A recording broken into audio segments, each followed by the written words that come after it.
Hi, everybody. If you're here, it's because you want to learn how to caption. Um, One of the ways that I've talked about captioning before is using Google Slides. This is an option if for some reason Google Slides won't work for you. We are going to talk about Microsoft Translate and how that can work.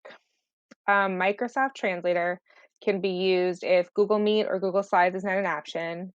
A lot of teachers have told me that they are using their iPad as a second screen. You cannot use Google Captions on an iPad.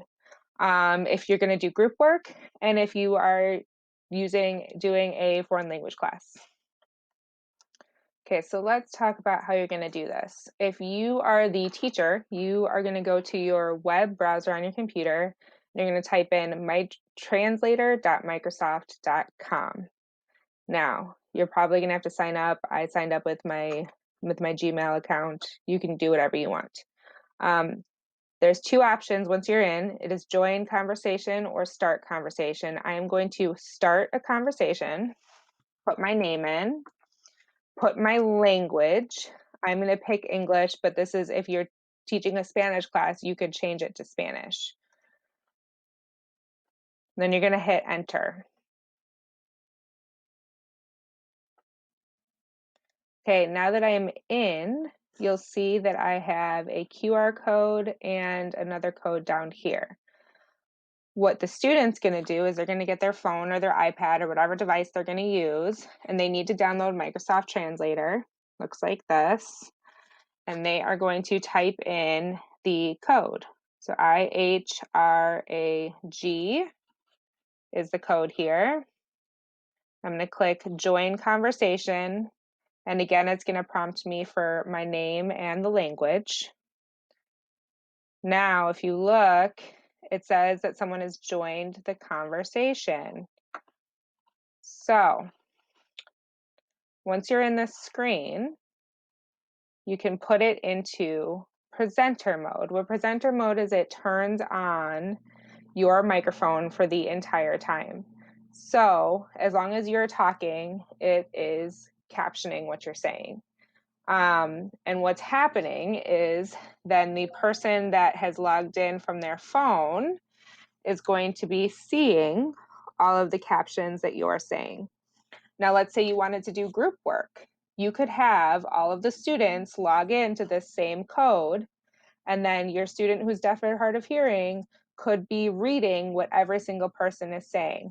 Now, the only difference is they would have to actually click the microphone every time they were going to talk.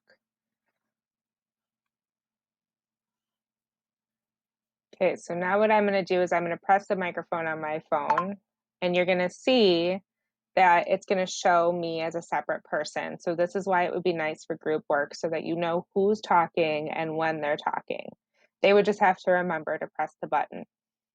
Now, the other nice thing about using this is that you do not have to leave your captions up on the screen. So using Google or any of those things, you would have to keep it displayed on your screen. Whereas this, as long as the student can see their own screen for whatever they're using, they can see the captions. So I can leave my screen here and I can go look over here. And if you see, my captions are still coming in. So the student is still seeing everything that I'm saying, even though I am no longer on that page. My wonderful coworker made these handouts.